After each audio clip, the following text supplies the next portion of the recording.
Hi students, in the previous video we have studied the concept of sequences, bounded sequences, convergent sequences, divergent sequences, limit point of sequences, upper and lower limit of a sequences. Now let us move to the some properties of convergence of a sequences. Let us move to first theorem. A sequence cannot converge to more than one limit point. It means every convergent sequence has a unique limit point. Let us move to the proof of the theorem.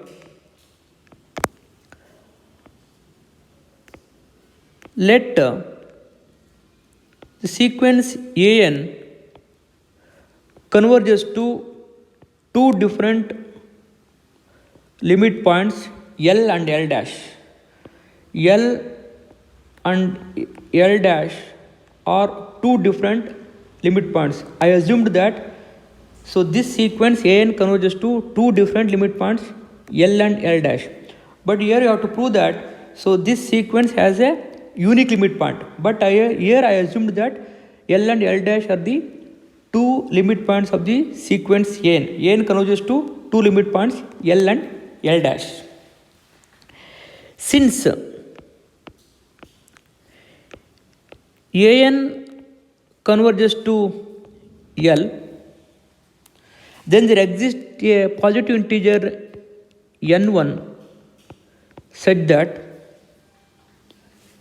modulus of an minus L less than epsilon for all n greater than or equal to n1. So this is the definition of convergence of a sequence. So this sequence converges to L here. And also the sequence an converges to L dash also. Then there exists a positive integer n2 such that modulus of an minus L dash less than epsilon by 2. Let us take that is epsilon by 2. Epsilon by 2 is a given number. We can choose ourselves. Epsilon by 2 for all n greater than or equal to n2. Now, for every epsilon is positive, let capital N is equal to maximum of capital N is equal to maximum of n1 comma n2. Let us choose capital N is either maximum of n1 and n2. Then L minus L dash is equal to modulus of L minus L dash is equal to, so this can be written as L minus an plus an minus L dash added and subtracted an here. So this can be written as minus of an minus L plus an minus L dash. So this is less than or equal to modulus for each term here an minus L plus modulus of an minus L dash. So you know the property modulus of x1 plus x2. So this can be written as less than or equal to modulus of x1 plus modulus of x2. This is the property. Using this property, I expanded here. So this is equal to modulus of an minus L.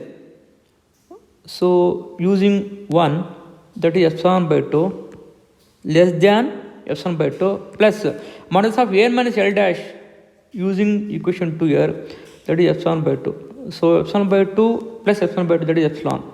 So therefore you can write here L minus L dash less than epsilon for all n greater than or equal to capital N, where capital N is equal to maximum of n1 and n2. So epsilon is very small value, epsilon is positive and moreover very small value close to 0. So this implies, it follows that L is equal to L dash. So this is very small value that goes to L goes to L is equal to L dash. These two are equal. Therefore, every convergent sequence has a unique limit point. So this is first theorem of the convergent sequences. Now let us move to the next theorem.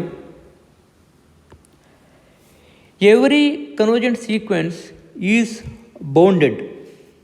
I have to prove that every convergent sequence is a bounded sequence. Suppose, let us move to the proof of this. Suppose the sequence AN converges to L. For given epsilon is positive, for any given epsilon positive, there exists a number capital N such that because this sequence is convergent sequence converges to L, therefore the definition of convergent sequence modulus of An minus L less than epsilon for all n greater than or equal to capital N. So since the sequence converges to L, therefore use the definition of epsilon delta definition which are written here. That is, take it as equation 1. Now modulus of n, but you have to prove that the sequence is bounded. I have taken modulus of n. So this can be written as An minus L plus L, added and subtracted L here. So this is less than or equal to An minus L plus L. So know the properties of inequality. Modulus of x plus y less than or equal to modulus of x plus modulus of y. So using this property, inequality property, written this can be written as modulus of n minus L plus L less than or equal to modulus of n minus L plus L, using this property written. So modulus of n minus L using 1, that can be written as epsilon less than epsilon plus modulus of L. This is this word for all n greater than or equal to n.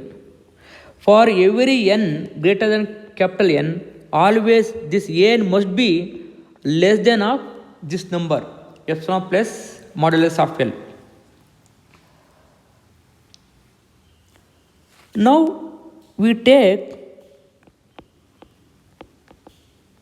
k is equal to, so this n is less than always epsilon plus modulus of L for all n greater than or equal to n. But n value are 1, 2, 3, n minus 1, n like this. From n greater than or equal to capital N, this an must be less than of this one. For less than n value, let us define, that is k is equal to a1, a2, an minus 1. For capital N is equal to capital N, what happens here? This can be written as epsilon plus L modulus of L. For n is greater than n, that is n plus 1, if I take, n is always less than of this, therefore we can write, so this k is a set contains a1, a2, n minus 1, epsilon plus modulus of L. So for every n, n belongs to capital natural number n, so n is always these values. This is set. Okay. Now let us take k is the maximum of this set now. Maximum of this set. Therefore, we can write modulus of an less than or equal to k, where k is the maximum of this set. a1, a2, n minus 1, etc. n minus 1 plus epsilon plus L here. So this word for all n here. So therefore, this implies I can write, if you remove the mod here, minus k less than or equal to an less than or equal to plus k. So this implies n always lies between minus k to plus k. Therefore, the sequence an is bounded. Therefore, hence we can write every convergent sequence is bounded. Every convergent sequence is bounded. Now let us move to the next theorem. Every convergent sequence is bounded and it has a unique limit point. You know the proof of this. Just follow the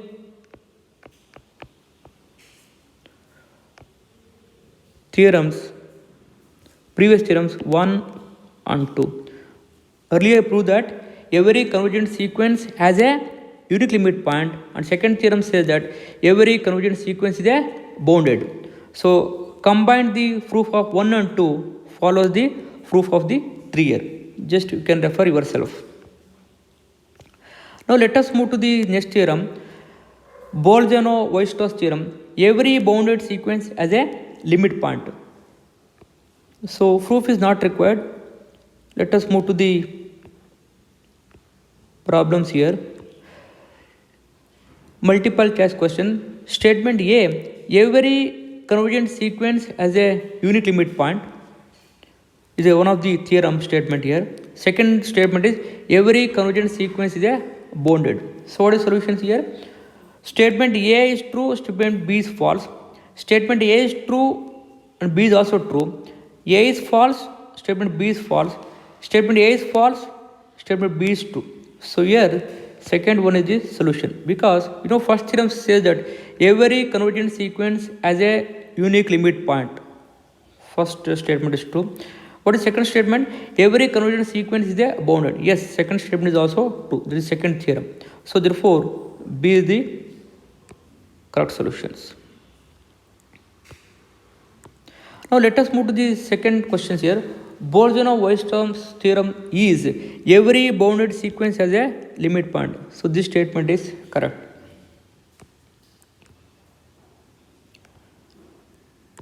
Now let us move to the third question. The sequence AN, sequence 3 plus 2 root n by square root of n belongs to natural number, is bounded and converges to 2, bounded and diverges to infinity, unbounded and diverges to infinity, bounded and converges to 0. Which is correct? So first one is correct here. So let us check here. But the theorem says that every convergent sequence is a bounded. So no need to verify this. Let us see whether it converges to finite value or not. Let us check here. An is equal to here 3 plus 2 root n by root n.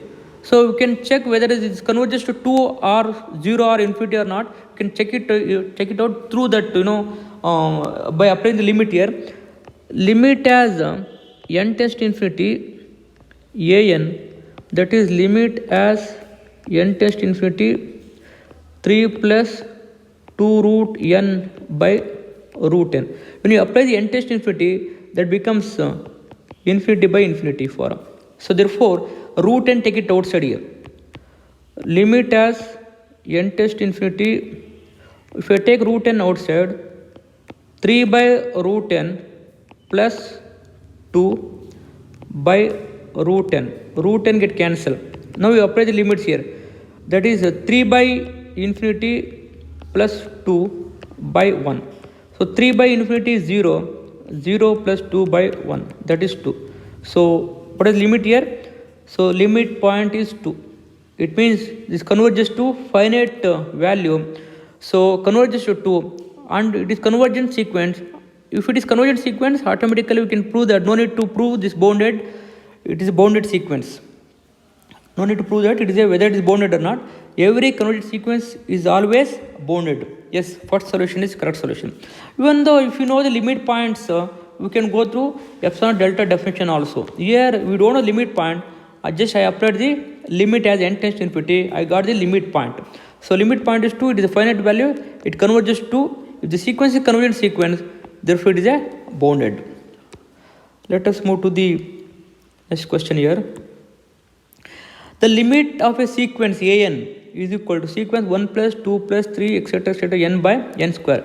Let us write an here, that is 1 plus 2 plus 3 plus etc. plus n by n square.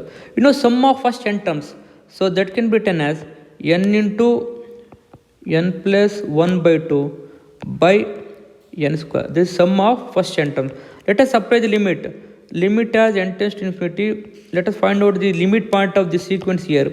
Limit as n tends to infinity n into n plus 1 by 2n square. Now we apply the limits as n tends to infinity, that is infinity by infinity form. So let us take n outside here. So if we take n outside, n into 1 plus 1 by n by 2n square. Limit as n tends to infinity. So n square get cancelled. So when you take n tends to infinity, 1 plus 1 by infinity by 2. So this can be written as this is 0, 1 by 2. So limit point is 1 by 2. Solution is C.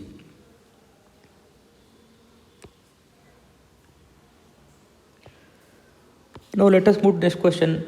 The sequence an 3n plus 1 n minus 2 by n into n plus 3. It is whether it is bounded and converges to 3 or divergent or C or D. Let us check. Let us find out limit point first. It converges to 3 or divergent, diverges to infinity or 0. Let us check now. Let us take an is equal to here 3n plus 1 into n minus 2 by n into n plus 3. Let us find out limit point. You take n tends to infinity of the sequence an. Limit as n tends to infinity. You take if you take n tends to infinity, that is what? Infinity by infinity form. So now we take n outside. If I take n outside, 3 plus 1 by n, here also n, take it outside, 1 minus 2 by n divided by n into, if I take n outside, 1 plus 3 by n. N square get cancelled. Now we apply the limits. N tends to infinity. 3 plus 0 here. 1 by infinity is 0 into 1 minus 0 by 1 plus 0. Limit point is 3. So this is a finite value. It is converges to 3. The sequence